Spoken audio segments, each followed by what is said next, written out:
Okay, welcome to another Tuesday night shiur. Parashat, which parashat are we up to? What's it? Shemot. That's it, Shovim started. Okay, we can get into that right now. Before I start, does anyone have any questions, any topic? Don't be embarrassed or ashamed. It's okay to ask questions. Anyone? No one? I have a question. Go. Why do Sfaradim wear the tzitzit on the inside? Okay, so it's a good question. You asked a good question. Why Sfaradim wear it inside and Ashkenazim wear it outside? If we actually look in the Shulchan Aruch says that the Beit Yosef says you have to wear your beged of your tzitzit outside. According to Sfaradim, we have to wear it outside. Not just the strings, but also the chalifah, the actual material outside. But since we adapted the Torah Ta'ari, which is the secrets of the Torah, the Sod, and he writes that a person should keep his talit katan, his tzitzit, on the inside. Why? Because there's something called mazikin. Mazikin are bad energies, bad luchot. They still exist. They're around. And for them not to be yonek, they shouldn't have energy from you. They shouldn't grab power from you. He holds to put the tzitziyot inside, like this, you cover the power that they could absorb. So that's why we put it inside, and we don't leave it outside. Now you'll say, how about the strings? If you like it outside, if you feel that this is good for you, keep it outside. Right?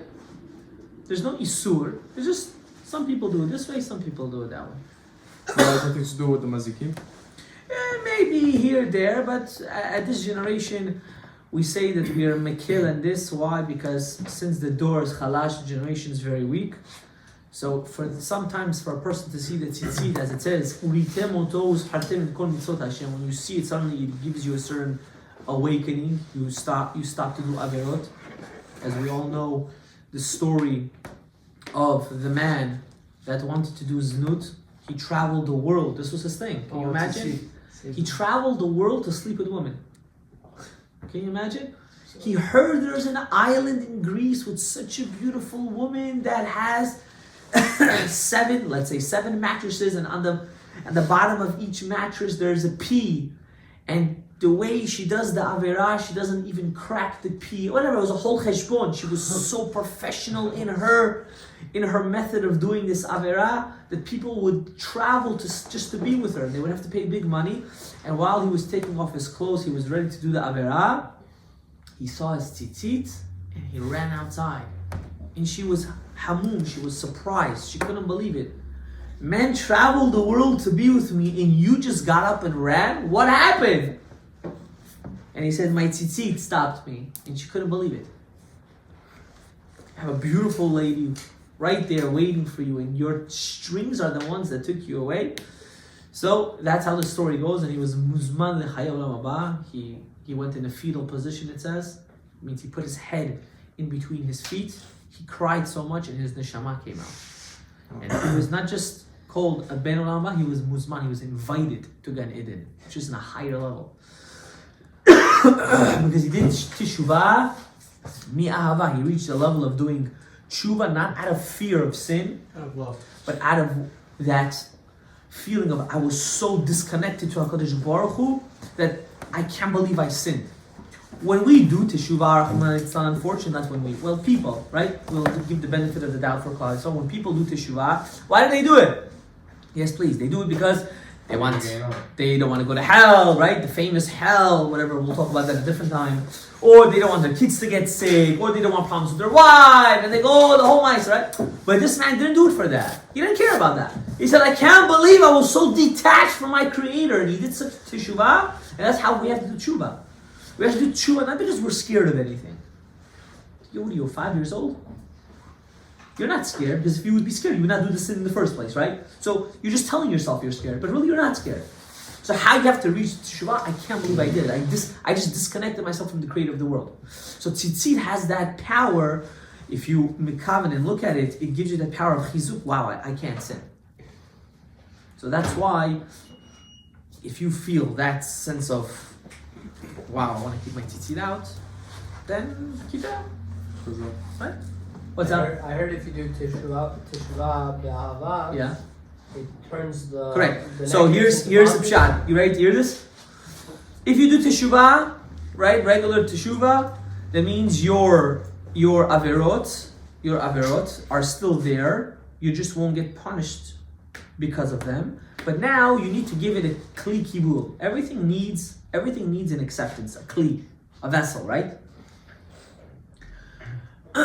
So what happens? You get yisurim. You get, unfortunately, pain on this world, right? That pain cleans you up.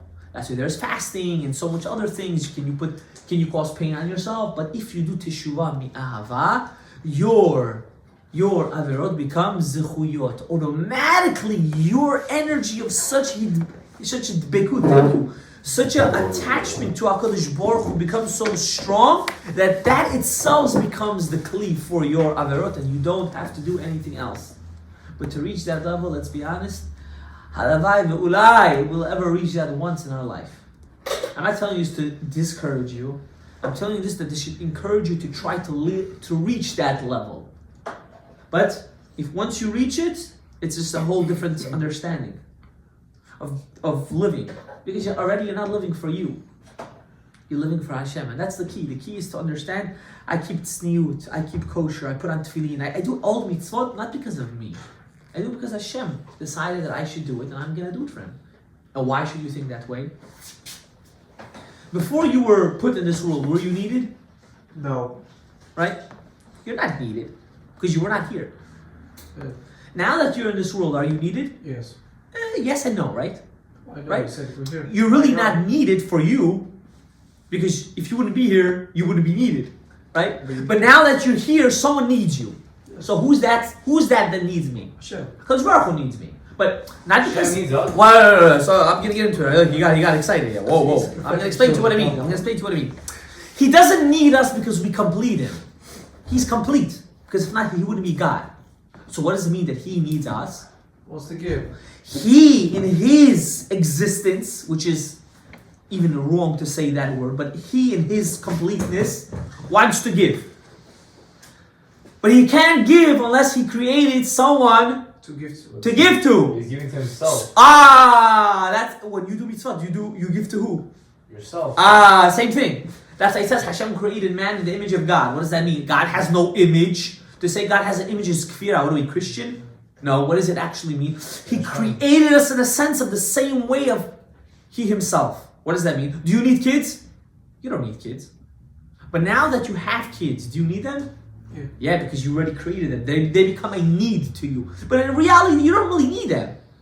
But now that they're here, you feel that you need them. Same thing, HaKadosh Baruch Hu. He doesn't need us. But once He created this whole world, He made it that this world should look like that He needs you. Is that as deep as it goes? No, it gets deeper. But if I'm going to get deeper, you might lose your hair. Can you? No. Why? Because first, swallow this pill. Right? You couldn't swallow it. Now you taste it.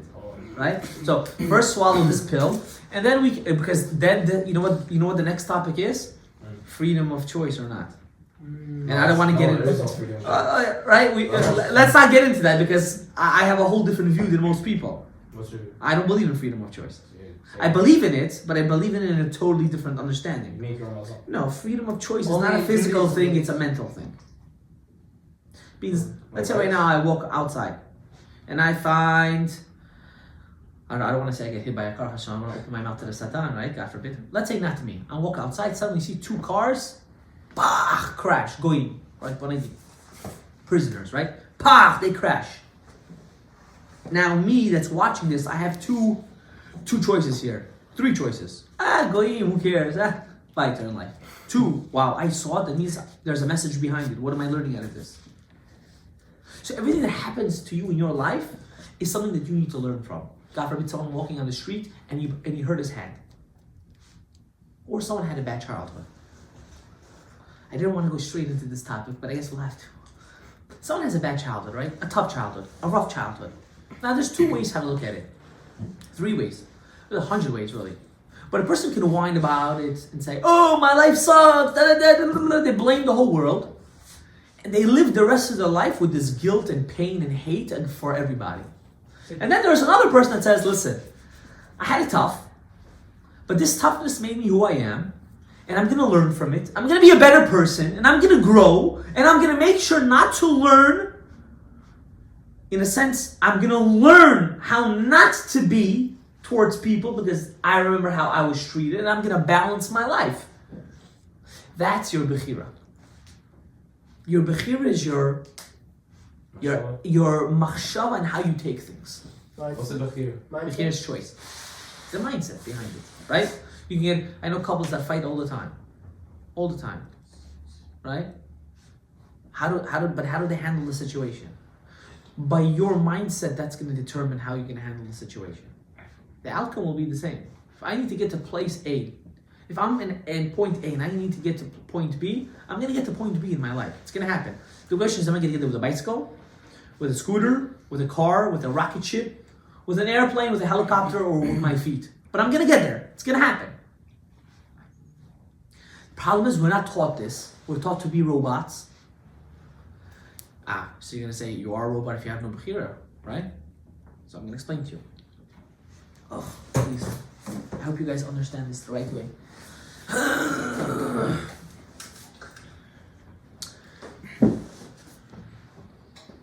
I feel that 99.9% of people in Torah mitzvot, at least in the film world, they're all robots. Because you're raised with it. They're robots. No, it has nothing to do with me. I was raised with it too. I think they're robots. I know that they're robots. Torah mitzvot is just a checklist. Did I daven today? Did I keep kosher today? I said Ashiyatzar. I keep Tarat Mishpacha. All the things. The list goes on and on and on.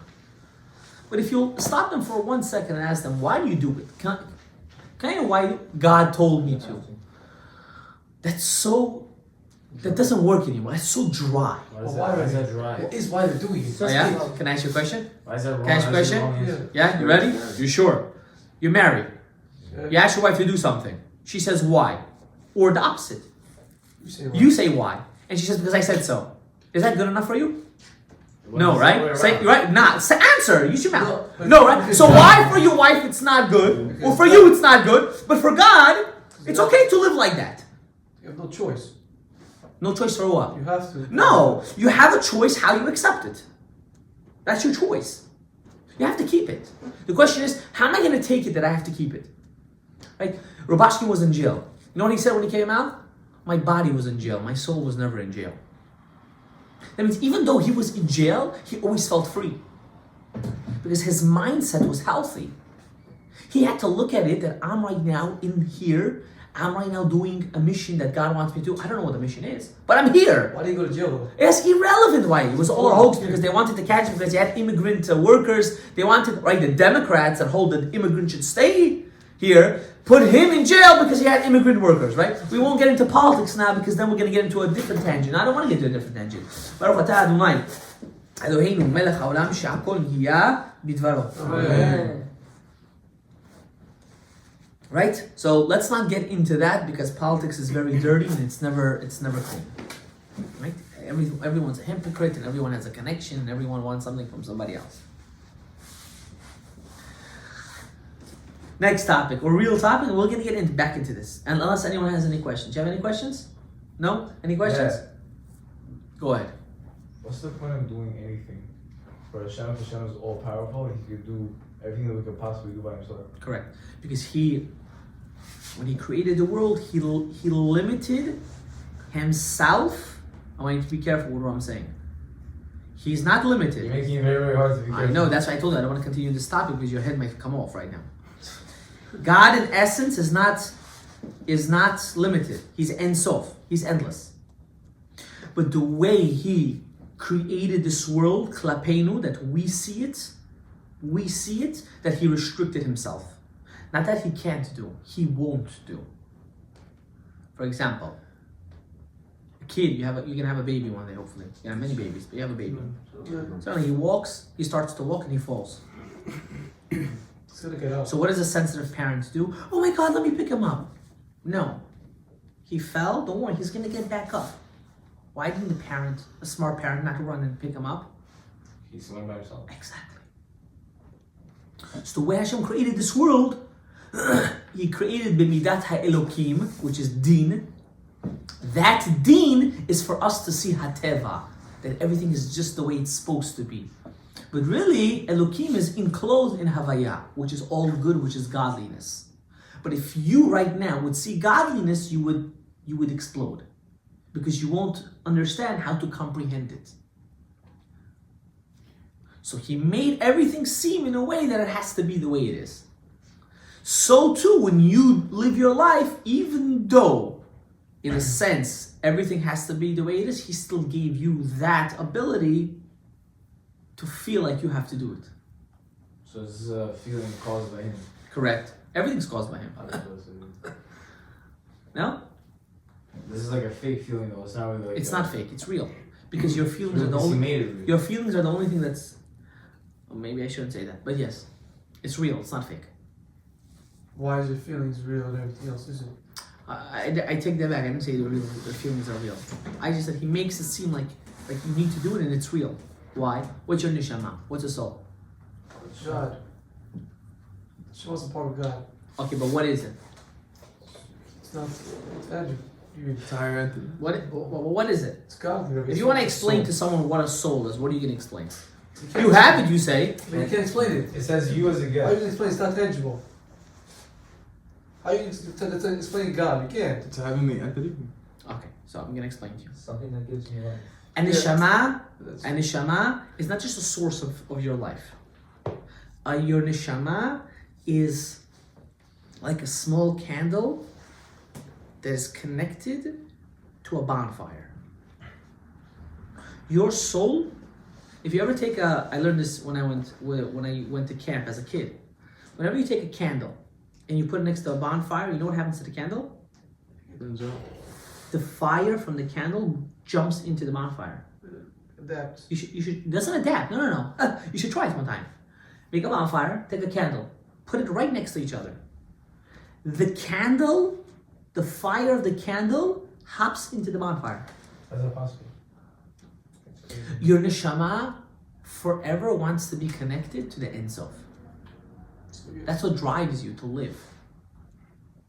That's why we're a part of God. So our bodies. Because if we wouldn't have the neshama, we would have no urge doing anything. So you're telling me that our body is not giving us, like the ego doesn't make us do things?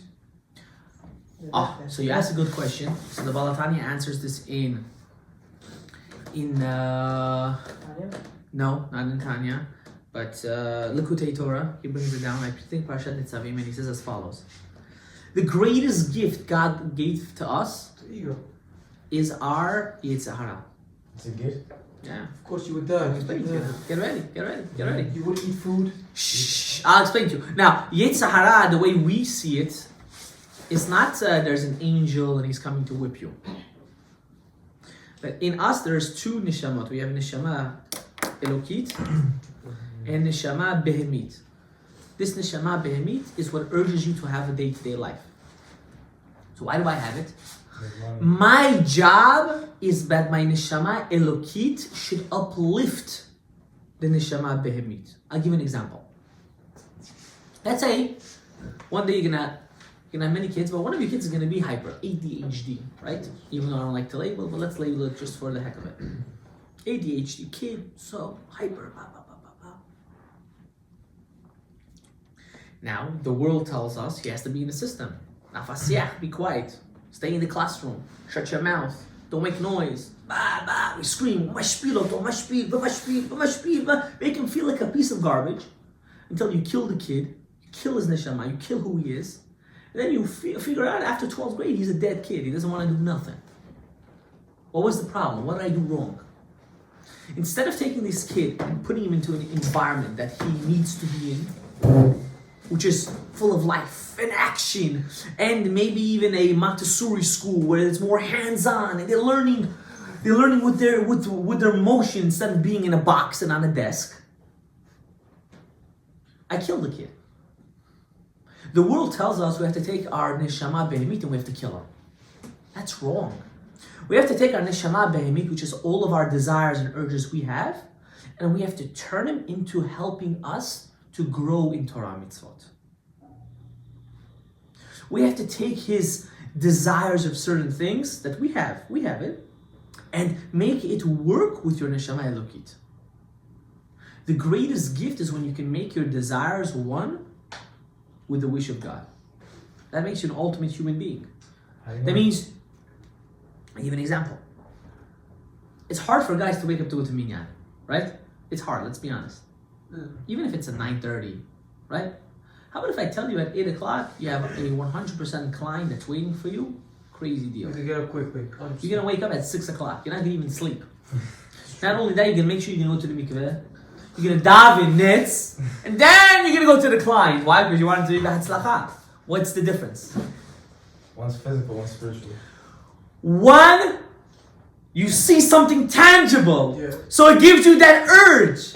The other one is, I'm used to it. God will forgive me. Zman of Kriyat Shema, Zman Tefillah. That's the problem. So does everyone really have an urge to wake up early? Of course. The question is for what? If you can tell yourself that waking up early is more than making $1 million, but you have to believe it. Not just believe it, you have to know it. Then you can wake up every day on time without a doubt. Yeah, Why? Because right now you know that when I daven, what happens when I daven? I have a one-on-one session with my Creator. That one-on-one session with my Creator is me having a relationship with Him. That relationship that I have with Him is going to make me have a better life. It's going to allow me to adapt and to talk in order for me to get something. But if I don't do that, I can only just bark for the rest of my life and say, why? What do you mean, why? Did you communicate? I heard a very beautiful I'll take your question. I heard a very beautiful phrase today, saying, quote, so beautiful. Tefillah is when we talk to HaKadosh Baruch Hu. Limud Torah He talks to us. is when He talks back to us. I'm going to explain to you, this is such a deep concept. Tefillah is when we talk to God, and learning is when Hashem talks back to us. Why? Because when you learn, you get to understand really what He wants from us. You understand what His message is behind everything. So you're praying all your life, praying, I don't see results. Did you learn? He wants to give you the answer. He wants to tell you how to go about with your life, with your day, how to have a successful marriage, and how to raise your kids properly, and how to make money, and how to have everything proper, how to defeat all your traumas and your problems that you had in your past. He wants to. The question is, are you listening? The answer is no. We don't listen. Why? Because we do only what's good for us. Not knowing that if you would open and understand that this is the chokhmah, this is the da'at of HaKadosh Baruch Hu. Hashem put His knowledge inside the Torah. Imagine I'm giving you an infinite bank account. I'm telling you, the only thing you have to do is figure out the code. It's a 7-number code. You have to figure it out. How many times are you going to try that code for the rest of your life? Until you're going to crack the code, right? Hashem said, I'm giving you the code. Here's the code. Here it is. Just crack it. Crack it. Once you crack it, you have everything. Everything. What do we say? Some primitive person wrote it 3,000 years ago. It's to me in this code. It is what it is. No, tipesh. You're a fool. Hashem wrote it down. We don't want to do the legwork. We don't want to do the legwork, so because it's easier for us to blame the world than to do action. What's your question? Circling back to the client, what if you're already taking on so many clients, but you need to pace yourself and then take on more? You need to be able to handle them instead of overexerting yourself. So time management you need. Time management is just taking on certain things can get overwhelming. Correct. You want to do it with da'ava. Correct. So what's your question? If you can't make it to the minyan because you're already doing so much, you're what if you're learning 3 times a week, you started wearing tzitzit, wearing kippah, keeping Shabbat. So there's something called priorities, right? I'll give you an example. You ready? We all know the halakha that a woman needs to go toivel in the mikvah once a month. It's a doraita, right? She has to be pure for her husband. Just listen. I take a shower every day. I'm already clean. Like, what's the pshat? Like, I don't need to go to a mikvah. I go to a shower. Is that good enough? No. No. Why? Correct. Because the Torah says she has to go dip in a mikvah. She has to be mitar. What's tahara? Mikvah. So regardless what we think is important, we have to circle back to what the Torah says is important. That's why we get it wrong. We put our emotions and we interpreted interpretate the Torah based on our emotions. But then whether you want it or not, then you're doing it like a robot. Like, So this is where the question of chayut comes. What's chayut? Even though I'm obligated for certain things, I have to know and learn how to put my heart into it. Everything in life you're gonna do as a robot. You know what it is to marry that one woman for the rest of your life? I'm gonna be honest with you. You think it doesn't get boring? You think it doesn't get sickening? So what do a couple have to do? They always have to ignite. They always have to add. They always have to find ahava. They always have to go out. They have to spend time together. They have to talk. They have to learn together. They need to communicate together. They need to have kids. Why God? Kids is the greatest gift. Why? You know how boring your life would be without kids? Yeah, habibi, we want to eat each other alive. You would want to kill each other. So how come people wait to have kids and they find? Whatever the case is, I'm not telling you wait, not said- wait. Well, it is. People, because they want to enjoy themselves, they have different career obligations, whatever the case is, right? But I'm saying in beklaliyut, having kids is a blessing. Even the people that do wait 2-3 years and then they want to have kids and they can't have kids, how did they go crazy? Then they start blaming why I took birth control, why I went there. Why blaming yourself? You wanted to live life, habibi. What happened? Because at the end of the day, the mitzvah is you want to have a child, right? Same thing over here. Everything is robotic. The question is, how am I taking it? How am I eating it? What's my perspective on it? Right? Sometimes it gets boring, your job, repetitive. You're selling what? What's that called again? Solar panels. You know already the whole thing by heart. Sometimes you want to go to the client and take out his eyes. You want it or you don't want it. Why are you playing with me the dreidel? Can or no, right? But what you do anyways, you look at what? The end game. It's worth the hustle because I know I'm making at least 50% on it. I'm chilling, right? Same thing in life. So every day you say the same Shemona Esrei, you say the same Shacharit, you say Mincha, same Arvit. You're learning. But there's a different neshama to it. There's a different feeling. There's a different connection. There's a different understanding. I'm talking to the Ein Sof now. I'm talking to Hashem. I'm getting that connection with Him. And after you open up the Gemara, you open the Mishnah, you open the Chok L'Israel, whatever you open up after, the Halacha, and you see that questions you had and doubts you had, and you see the answer right there. Hashem's talking to you. He's giving you the answer right in front of you. You just have to open your eyes and open the Sfarim and learn. Hashem says, you're my son. You think I want bad for you? Of course I want good for you. I want to give you everything good. The question is, why are you not doing what I'm telling you to do? Like all of us have those parents, right? That do for us, and you say, and something you mess up, and he says, I told you don't do it. You didn't listen to me. You didn't listen. But now, you deserve it. Same thing, we're the same thing. We are to blame for our own misfortunes. Can't blame anyone. A person that blames didn't get mature yet. He's still immature. Regardless of your circumstance, you have parents, you don't have parents, you have a wife, you don't have a wife, you have kids, you don't have kids, you have a messed up career, you have to own it. The second you learn to own it, that's the second you're reaching maturity. What happens when you reach maturity? You start to love God. Because you can't own it if you don't learn how to respect what you have. Through respect comes love. Not love then respect. That's so true. It's not true. You can't have love then respect. It doesn't work.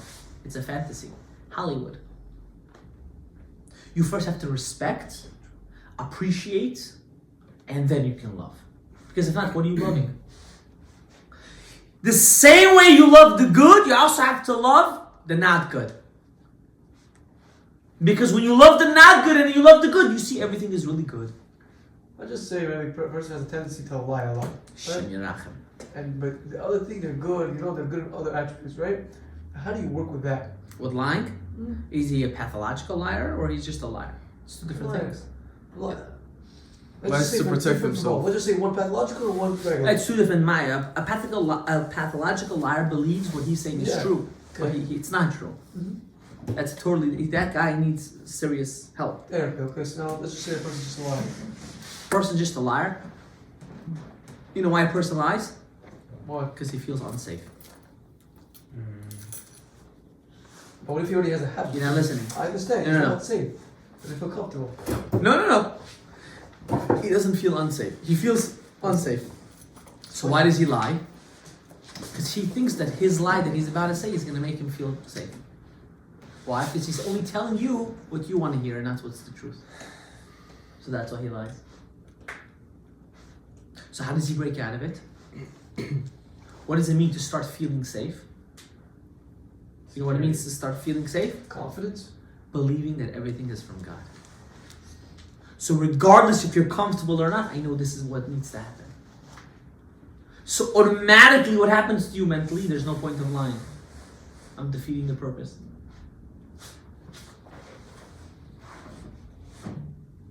That's why Hashem created us, humans. To overcome on these physical, mental challenges that we have. Every challenge and mental handicap we have is the greatest gift in the world.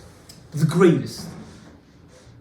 People don't talk about it. Why? You said mental Yes. handicap? Yes. Handicap. Now I'm not talking about a mental disorder.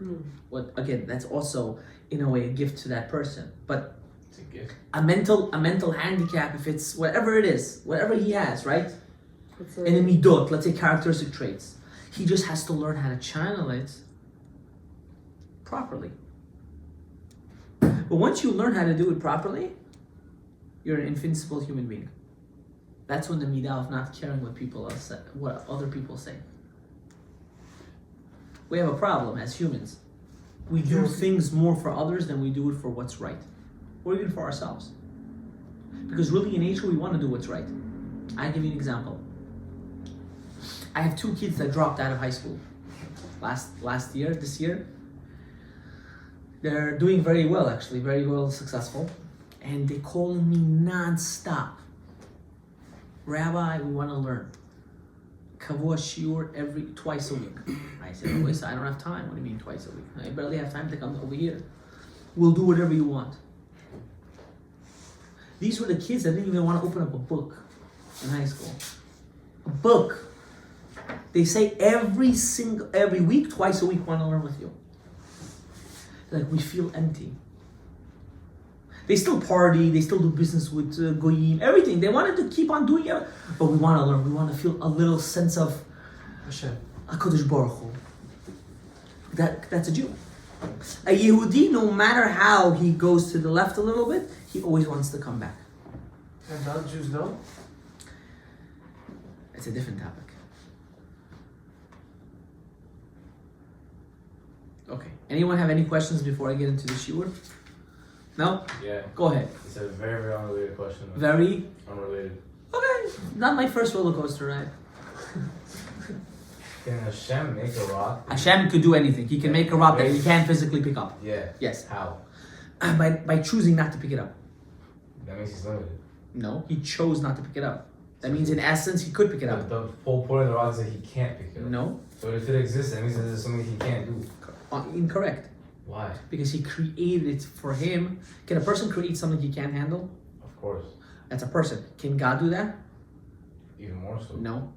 Because Why? there's nothing in this world that he can create that he can't handle. So that he can't do that then. No. By him limiting himself, not because he can't, because he wants to limit himself. Seems cute.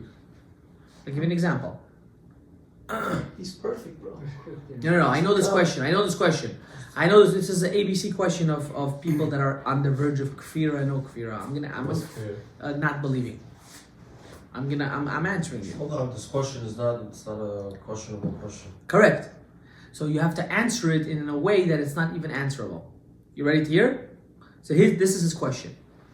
Can God Almighty create something that he can't pick up? Why is he asking this question? Because if he can't create such a thing, that means he is limited. Oh, and if he does create such a thing, That means he is Limited. limited. So either way, it's a double-edged sword. So here's the answer.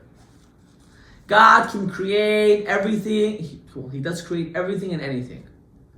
So can he also create a rock that he can't pick up? Yes. By choosing not to pick it up, that's him creating a rock that he can't pick up. But then that's not a rock that you can't lift, it's a rock that you choose not to lift. Correct. We can't fathom it. You see, because your brain is limited, you can't understand unlimited. And I'll give you an example. All physical. There's something called time, space, and matter. Can you explain to me those three things? Time is like time. Space is Like space, and matter is like matter. That's called limited brain. Okay, no. I heard Matter You is see, something God tangible. is beyond time, space, and matter. Wait, but time You, on the other hand, are created in a realm of time, space, and matter. So you can't fathom something that exists. Forget about being unlimited. Something that exists beyond time, space, and matter. So when someone asks that question, he doesn't understand that there is no space and matter. So your question doesn't exist to begin with. Of course it is. No, and I'll tell you why. Scientifically, it's not You're a in a framework, you are in a framework of time, space, and matter. You are created in a realm of time, space, and matter. God created that. So that means he's beyond time, space, and matter. So if he's beyond time, space, and matter, that question doesn't even exist. That's tough. Rabbi, time's an illusion, isn't it? That's we're getting into philosophy now. That's a really a different topic. life is an illusion. I mean, I think it goes 100 million times around circle. Do you understand what I said? It's not You real. don't understand. No, I understand it, but I want to keep going, but I know you want to finish this. No, you can continue on going. Everything is needed. Keep on asking. It's okay. Isn't a part of me also limited? Correct. So what stops me from understanding full the concept of being unlimited? Because if a part of me is also limited. Because you're part of you that's limited, that's unlimited, you haven't tapped into the unlimited part of it. Is it possible to, as a human? It's possible. I was just about to bring an example. Moshe Rabbeinu. 1 second. It's possible, but it's also impossible. How is it possible? It's possible to understand there are things that I will never understand. Oh, sweet. Okay, and then impossible? Because you agree that you'll never understand it. But how do you reach that level? By submitting, by saying, I don't understand. Does that mean that it's not there? It means that it's there. It just means that I don't understand. It still doesn't make sense to me. Sit down over there. Where are you going? Ask your question. Ask your question. There's nothing wrong to ask. How is it that we're supposed to just blindly understand and believe that? No, I'm telling you not to blindly believe. I'm telling you not to blindly believe. You have to ask questions, but you also have to understand that certain things you'll never understand. How does one let logic supersede them? Or bypass logic, you know? Because at the end of the day, that's what it is. No? Correct. You asked a great question. Einstein asked that question. You know what he concluded?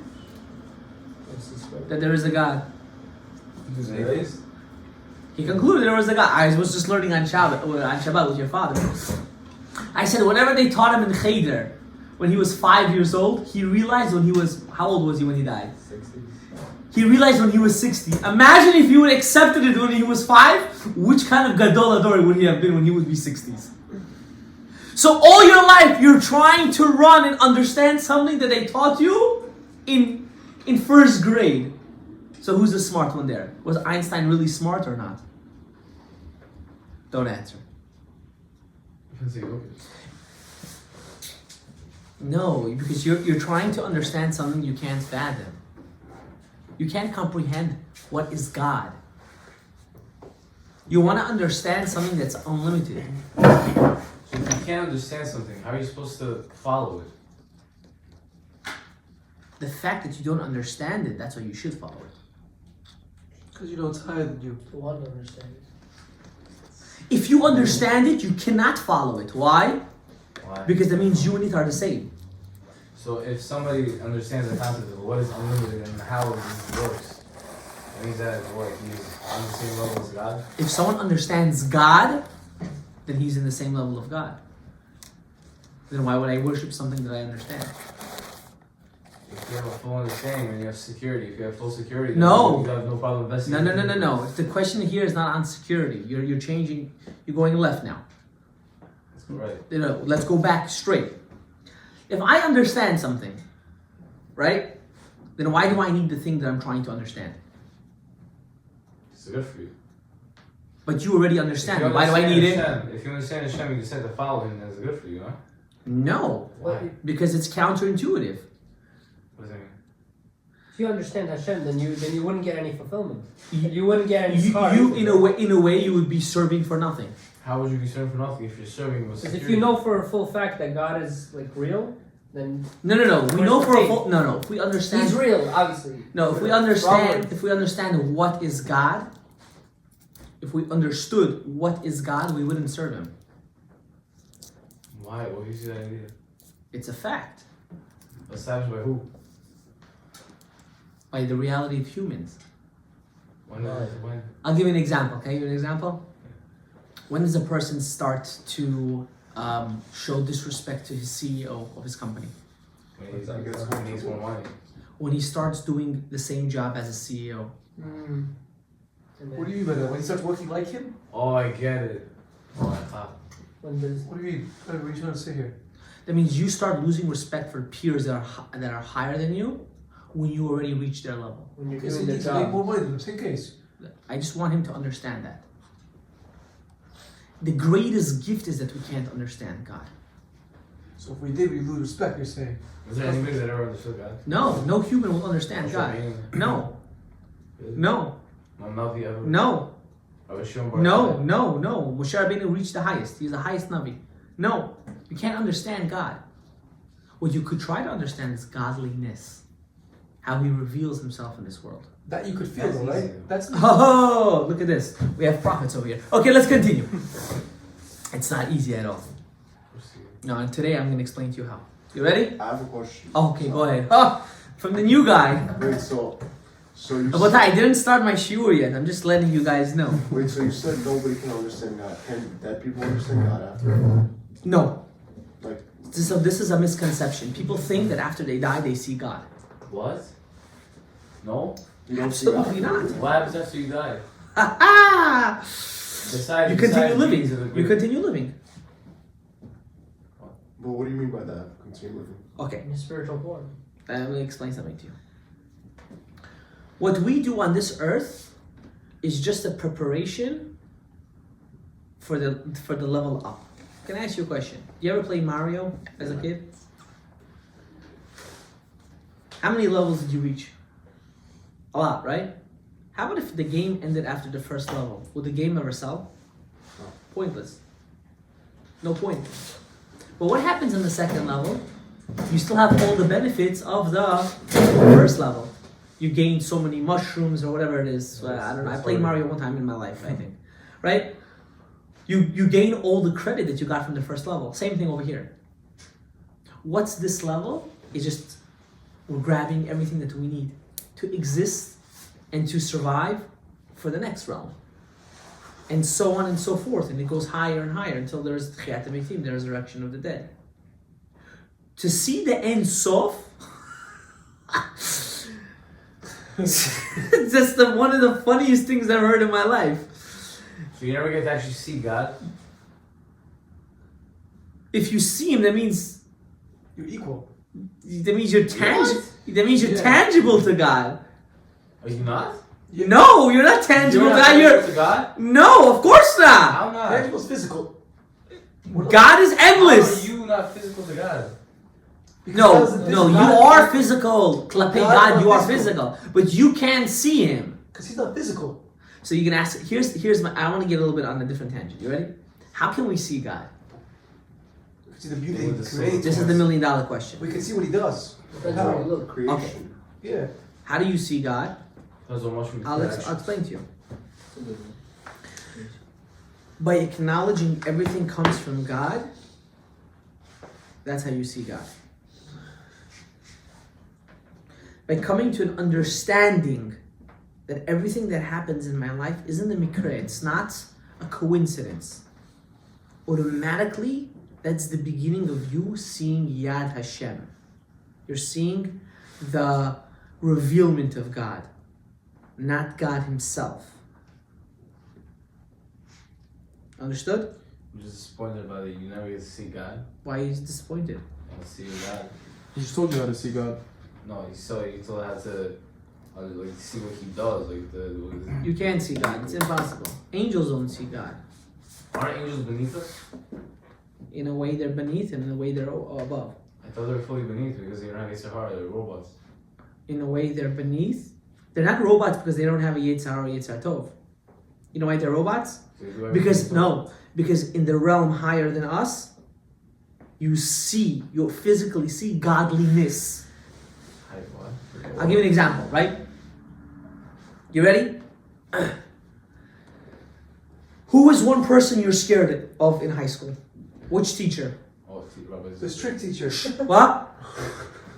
Alright, let's say you said a teacher's name, right? Would you dare to do something wrong in front of him? Oh, yeah. You wouldn't, right? You would be scared. Same thing. Angels are just in a realm that are higher, that they feel the presence of God. So that's why they don't do anything wrong. But they're perfect though, right? No. We're not going to get into that right now. They say they're perfect. We're not going to get into that right now. Angels also have freedom of choice or not. Right? How do we know this? Azav, Azael, the angels that came down to this world, that said to God, don't create man. Yeah. And they are the fathers of the giants. The Nephilim? The Nephilim, right? That's Azav, Azael. Those are the angels. So how they come down? I thought they don't have freedom of choice. Angels. That's a sugya on its own. I don't want to get into that. We're going to get into another topic. Let's be here till 3 o'clock in the morning. No, I can. I have shacharit at 6 o'clock in the morning. Business meeting? Client. The greatest, but I'm the client here. That's the difference. You know what the difference is?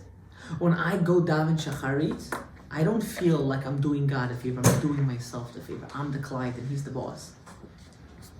Let's say you're going for a job interview, and this is a job interview that you've been waiting all your life for. What time are you going to be there by the interview? Hours before. You'll sleep in the car if you need to. You're just going to make sure you're going to be there. It's a dream job. When I go daven, I try to have it in my mind, I have a privilege of being here. We think we're doing a favor for somebody else, for God.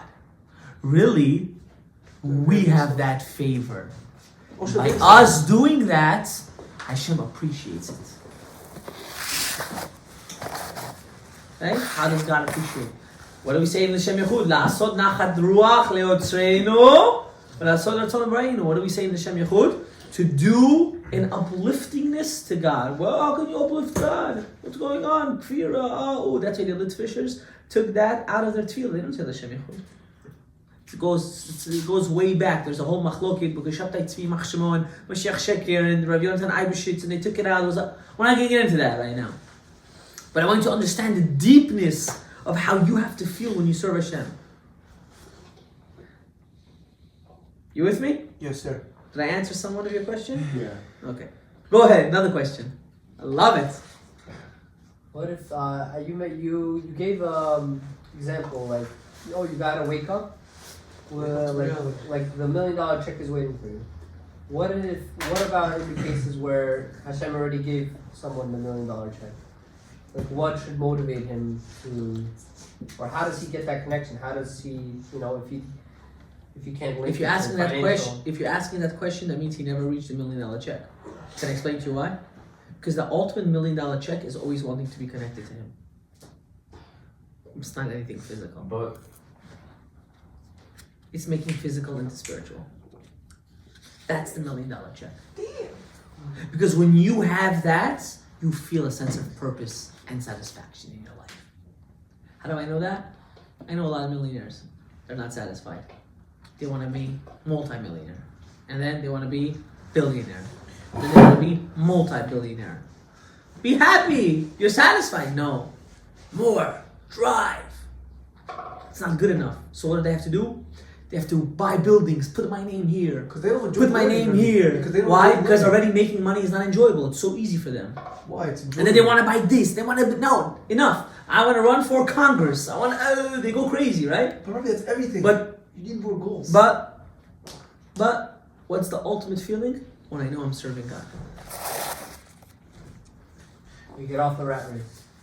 You get off the hamstring. Essentially. That's the greatest feeling. But once you, I want to let you know something.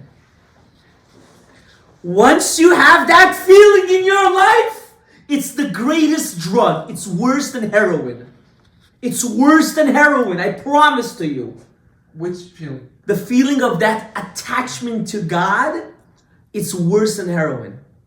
It makes you go crazy. You want it more and more and more See, and more. Why? Because you already tasted sense of purpose and satisfaction that you can't buy with money. You know how you have to buy it? By sweat and blood and tears and work. Inside work. Why? It makes you a good husband. It makes you a good wife. It makes you a good father. It makes you a good grandfather. It makes you a good coworker. It makes you a good boss. It makes you have a sense of love towards people, not being judgmental, living freely, not carelessly, but freely, living in a sense of full of godliness everywhere. You think you're gonna care about anything? You think you're gonna care about your neighbor right now? You think you're gonna care about his car and how his wife looks like $1 million? You don't care about that because already that's not your purpose of life. You're happy and satisfied for what you are. Why? Because regardless of how you or she looks like, they are that $1 million. So the whole perspective of life just changes. That's the amazing part. Rabbi, you're always going to have a goal. You're always going to want to accomplish more. Rabbi, let's just say I go to the gym, right? Let's just say I want to get to 150. I get to 150. It's not that it's easy. It's now that I need a new goal because you always need to be accomplishing. So it doesn't matter what it is. It could be God. It could be money. It could be working. It could be how you talk to people. It could be anything. You just need to accomplish. 100%. There's no end. There's no end for the goal. Yeah, there's no end to goal. Anything. So what's the question? So I'm saying, why you want to bring it to the God point? It's anything. Correct. And I'll tell you why. Because when you put that gear towards HaKadosh Baruch Hu, it makes you into an ultimate human being.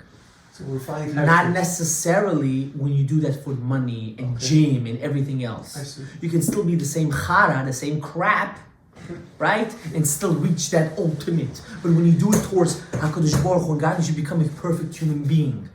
You become that human being that the angels look at you and say, wow, that's God's creation. Not the muscles and the gym and the babki and the drinking and the smoking. That doesn't do nothing. And the wife that's miserable, but she looks like a doll. She has all the money. She doesn't give it about that really. What she cares is she wants a husband. She wants a companion. She wants to live normally. She wants her kids to look up to the family, not have a social media life, a couple life, a children life, all different, a friendship life. That's crazy. 6,000 different faces. No, but when someone devotes his life to want to become close to HaKadosh Baruch Hu, but real, not fake. What's fake? I only care about God and I put down my wife, I put down my kids, I put down my peers. No, I neglect everyone around me. That's not a true Yiddishkeit. A true Torah mitzvah is know when you do it, you pick up everyone with you. Carry that baggage and say, don't worry guys, I got you. We're going together. You pick up the whole world with you. See, Moshe Rabbeinu didn't want that. He wanted to, I'm good. I'm here, I'm fine. I'm in the house of Yitro. I'm married. I don't need this. What did Hashem tell him? Go back to Egypt. Why would I go there? You're putting me back in the place of trauma. Because that is where your healing is.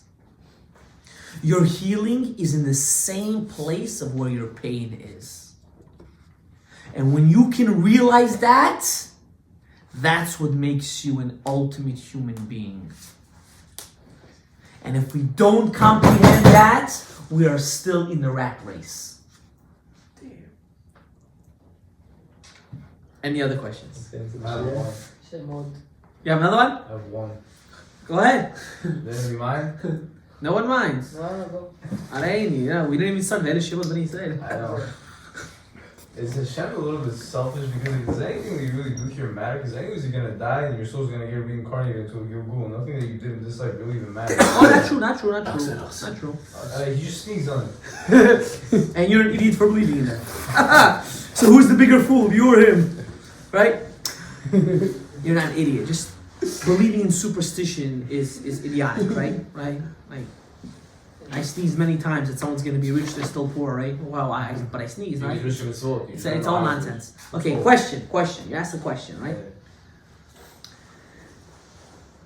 Ask the question again. I want to clarify that I understood it. Does anything that you do in this one of your reincarnations really matter? Because anyways you're just gonna get reincarnated again. Why do you get reincarnated again? Isn't that how it works? I asked you a question. Why do you get reincarnated again? To keep doing what God wants you to do. No. Do the first one. Anything you did in this, your memory, who you are, gets wiped out in this Gilgul and then it goes to the next. The greatest gift in the world is not to remember what happened in the previous reincarnation. So nothing matters. No. What matters is what's happening to you now, not what happened to you in the past. Alright, after like 100 You're not listening. years, I'm not gonna exist. This is not gonna be a thing. Me is not gonna be a thing. You always exist. Mine and Shem is gonna be mine and Shem is gonna You're be not some other listening. guys. Let me explain something to you.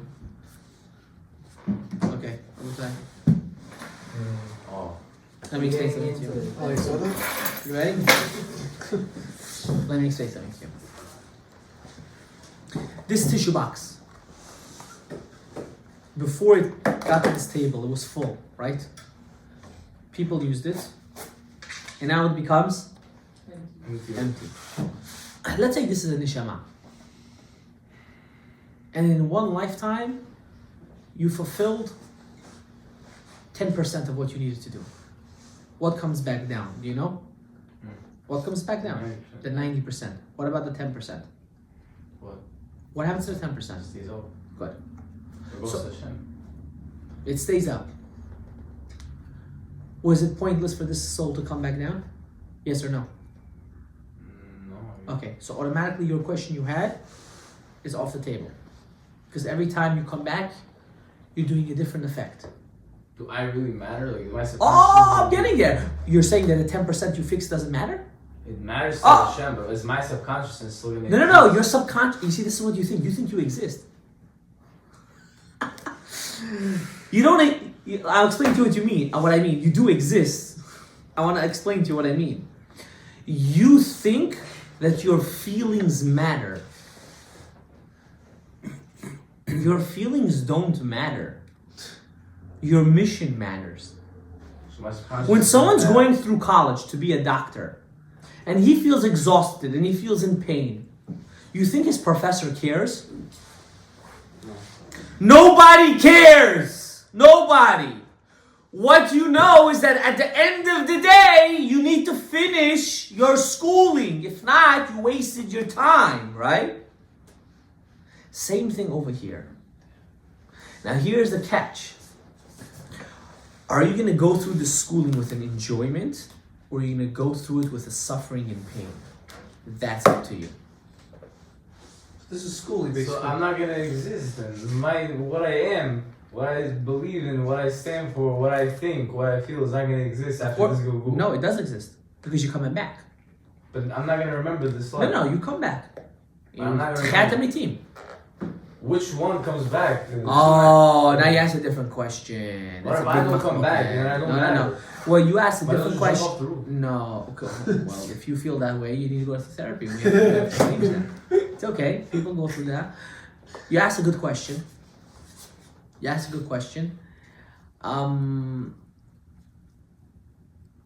don't really want to answer you, but I'm going to tell you very briefly. If you left an imprint on this world, you're coming back.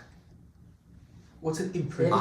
When you're saying that, I'll explain to you what I mean, because a lot of the Shaim also left an imprint, right? that's what I'm saying. So I'm going to explain to you what I mean. Because there's a big machlok in who comes back, in which body, which soul, or what number. Let's say to be positive, like, and everything. If you fixed something that needed to be fixed, even if it's a 0.5%. That 0.5% is going to give chayut, life to for your goof. Is my neshama going to be split up into all of you? Your neshama is already split up. You don't even feel it yet. I'm saying into all the bodies that are. You didn't hear me. I'm going to say it again. Your neshama is already split up. Do you feel the part that's split up right now? No. So then why do you care about that? Is my neshama still? No. You're not listening. You're not listening. Your soul's already split up. It is. It's a part of a bigger puzzle. It's a puzzle piece of a bigger puzzle. Okay, so then why do you care then about this question? It's my puzzle piece. No, it's not. It's our. You see, you're getting it wrong. It's not about you. It's about us. In Khatam 18. You're not listening. What? It's not about you. It's about us. We are part of a big puzzle. That means what? Without you, this world cannot exist. What does the paragraph says? Because of you, God created the world. Why did it say that? Because we're all. Because without you, there's a piece of this world that can't be fixed. So you ask, what's my part? I'm irrelevant. The exact opposite. You're so relevant, that's why He created you. After I die, that means I no longer need. But you're not even in existence, so why do you care? So I live. Because you're not finished life here.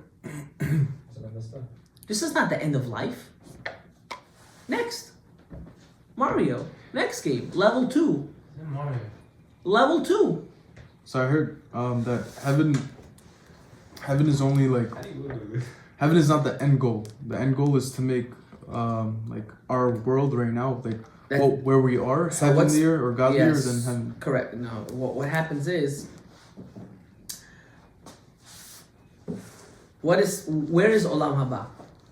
There's Olam Haba and there's Gan Eden. Right? Gan Eden means the Garden of Eden. Right? Well, where is that? That's in the next world. That's when we die. What is Olam Haba? The next world. That's here. That's this land that we're walking on, that we're moving. This is Olam Haba. How do we know this? You're gonna have Tchiyat Mitim. What's the point of getting resurrected from the dead? You ever thought of that for a second? What's the point? What's the point? Enjoy the Gula. What's the point? See what you did. What's the point? You'll do that in Gan Eden. You'll do it in Gan Eden. Here, you want to be involved in it. What do you mean? Here you can do the mitzvot. The Geulah is gonna come. We're gonna all go there. What are you talking Why do I need to come back from the dead? This world is gonna be like Olam Haba, no? This world is gonna be Olam Haba. There you go. So what- what? One thing. So what is Olam Haba? I'm asking you. Unity. I don't know. The enlightenment of God. Exactly. Olam Haba is realizing everything's from Hashem. So Jerusalem is Olam Haba. Everything. A certain part of it, the one where everybody's. You're not listening. You're not listening. I'm gonna say it again. Olam Haba is realizing Why is it that God is lighting up the world. Why is that whole haba? Because that's the ultimate pleasure. The ultimate pleasure is when you live knowing that I don't need to blame anyone, knowing that God controls this world, knowing that I live for a purpose. That's why. Okay, I have a question. Can you be a happy person without having God in your life?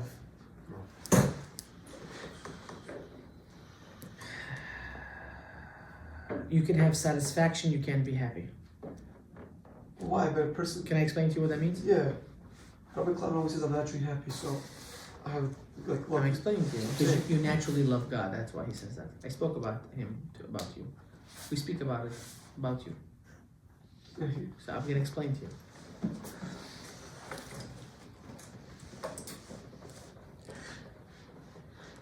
When you get a new car, how do you feel?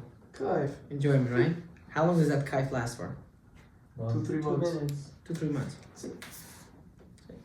2-3 months. Are you still happy about it after 4 months? You're grateful, One but you're second. not happy like you what we just got. That's not what I asked you. Are you happy? You know how I know you're not happy? Because you're already thinking about your next car. Oh. Wow. Wait. Now, you can ask the same thing about spirituality, right? That's what you wanted to ask, right? No. So what was your question? I personally, I'm not like, I'm thinking like, obviously you want a new car, this, that, but if anything, I'm the opposite. I want to like invest more into my car, this, that. And like, yeah, I'm not as happy as I did when Whatever I it had is, it's just a mashal. It's a mashal to So anything. it's not really, it's, To anything physical, right? Why do you want to reinvest back into the car? Let's Make make it it better. better. There you go. Ah, That's That's the same thing. no, it's, you're still just as happy with the car. You're not, well, then why would you invest into it if you're just as happy? You're not as happy. You're fooling yourself. He's right. You might have the same body, but you still wanna spice it up, right? That's called you not being happy. You're right. Still happy with what I have. Yeah, that's what I said. You're grateful. Exactly. I said you're satisfied, but you're not happy, or you're excited, but you're not happy. Happy means forever. Now, what's the difference between Torah and mitzvot? When that switch hits you, you're happy, but you didn't get enough. You want more. That means I'm not leaving God. I want to know more about God. And knowing more about God is endless. There is no limit to it. The car, on the other hand, there's a limit how much you can know about it until you got to get a different one or upgrade it. But God, on the other hand, there is no limit. There's always more about what? God. That's the difference. There's a happier you can get. If you get more and more cars, You're get happy. desensitized. Exactly. That means with God, you're happy. You reach ultimate happy, but you're not ultimate satisfied of your happiness. You want more of that happiness.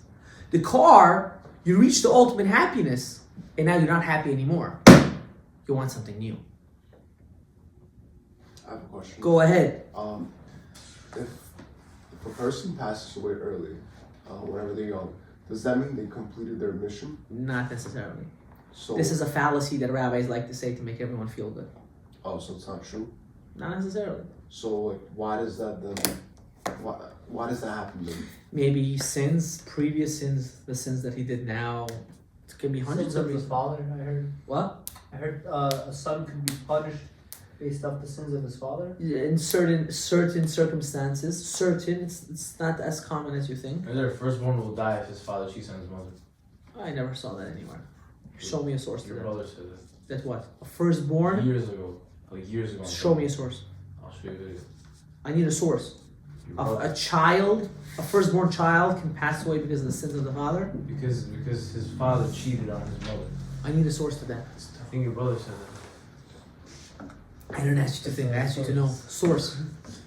That's not a source. No. A source is where it says it in the Sfarim, in the books. Okay. You understand? Yeah. You see, we look at the world like this. What does this mean? You see blue, you see some shapes, but suddenly, when you move it back, you see the whole picture. We right now live like this. When there's gonna be the ultimate revealment, we'll see it like this. Now, I'm gonna end my shiur with this because we already on this topic. So I'm gonna parasha. I said one thing about parasha. At least one thing I said about Moshe Rabbeinu, right? How can I live now that I feel this way? Which way? Like, how can I live now that I feel like already the Geulah is here? That I already have a redemption. Like a moment. Submitting to God. When you will learn to submit to the creator of the world, automatically you're living like the Geulah already came. Why? Because you don't judge anymore. You're happy. You accept. You appreciate. You love. You don't have an excuse. You want to help. You want to do goodness. Make you a better human being. A greater husband. A nicer wife. A good father. A good friend. An awesome child. And so on and so forth. But that takes work. That doesn't happen overnight. It doesn't happen overnight. Before I finish, does anyone have any questions? No questions? You can ask. Don't be shy. No one? Finished? Sure? You done? I still think life is meaningless. You still think that life is meaningless? Yeah. Because you never found meaning to your life. I don't mind doing this in public. You ready? Yeah. You sure? Yeah. You positive? How? Okay.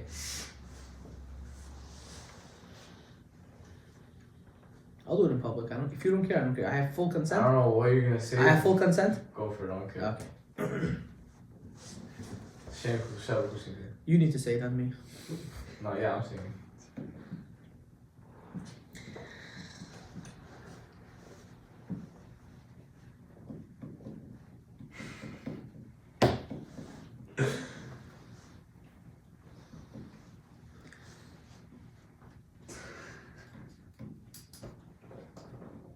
Who are your role models? I'm ready.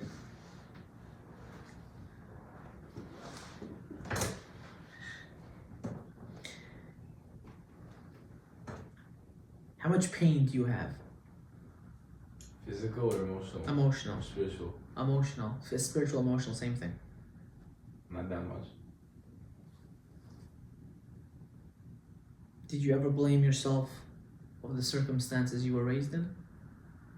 What? One more time. Did you ever blame yourself or feel a sense of guilt of how you were raised? How it's not my fault. But did you ever blame yourself? I don't recall, maybe once or twice. Did you ever think that your life would have been different if you were born in a different circumstance? Of course. You know that's kfira. What's fear? That means you don't believe in Hashem. How? Because if you can think that way, that means you're not satisfied with what God gave you. But what is satisfaction? Acceptance. So You what- feel pointless because you never accepted what you have. You still feel a sense of blame, guilt, and pain.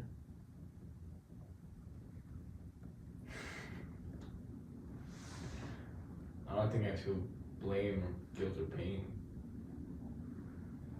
So what do you feel? I just kind of wanted to go with the flow. Before the going with the flow. You know what the go with the flow means? Mm. I don't care. Exactly, yeah. I'm trying to go before that. Okay, yeah, maybe. Maybe what? Guilt, pain, yeah, I guess. It was there, right? How did you shut it down? Not caring. By going with the flow. Yeah. Going with the flow means I don't accept. How is that? That's the ultimate acceptance, no? No. I'm gonna explain to you why. You ready? Yeah. There is two going with the flow. There's going with the flow, it is what it is. And there's going with the flow, I accept. Kind of both. No, you don't. Because if you would accept in a positive view, you would never in your life say life is pointless. I'm trying You're to not listening. understanding why. I want you to listen first. You only say life is pointless because you really don't care about life. That's not true. Because the way you were raised, in the circumstances you were raised, I'm trying not to be too open, right? You feel it was so hard the way it is that no one really understands you.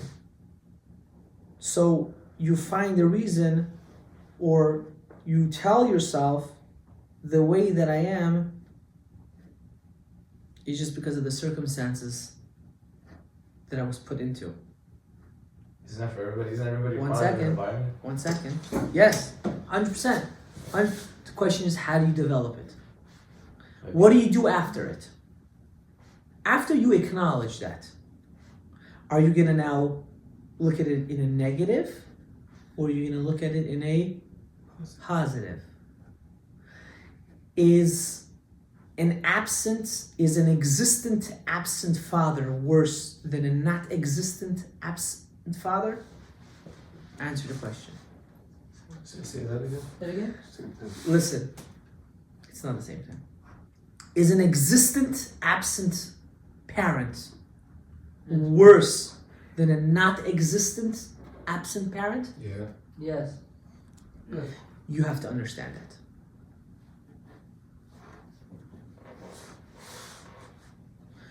Because the pain that you're going through is only there for you not to end up what you're scared of the most, which is being an absent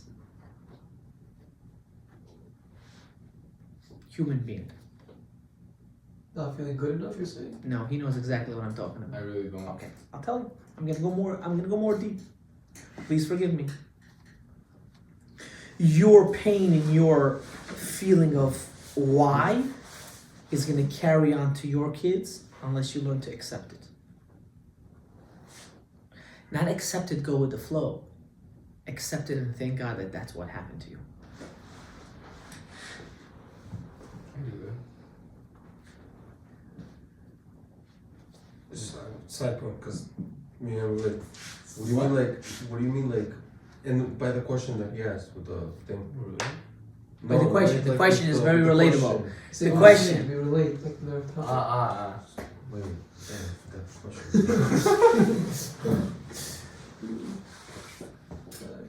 Yeah. You could accept it all you want, yeah, but you're still gonna have that question like, why? No, Like, what's up with that? no. Why means you don't accept it. No, it's not. You want to understand him. Curious No. what's happening. No.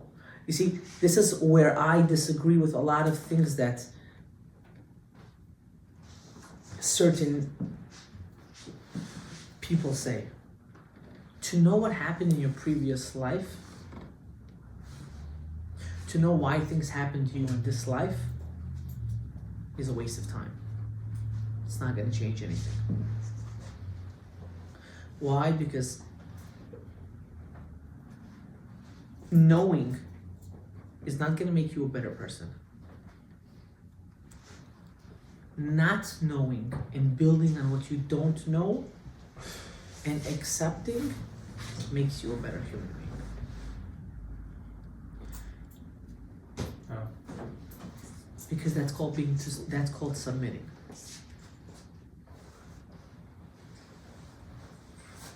The greatest gift is to submit. How come there people don't talk about it? Because it's the hardest thing to do.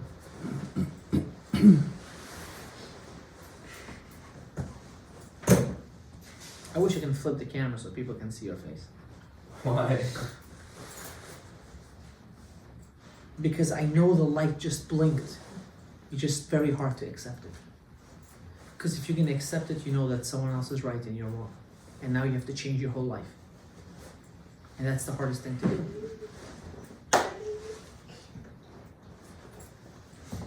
It's not that people don't know what's right and what's wrong.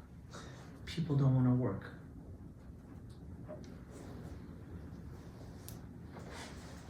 Now, that we spoke about, ask yourself, do I want that for my kids? No, right? You already looked at me in that face. No. But that's what's going to happen unless you take action. Because to be inexistent but be absent is worse than to be absent and not to be in existence. Don't ever forget that. Baruch Adonai Le'olam. Amen. Rabbi Hazak Baruch. It's beautiful.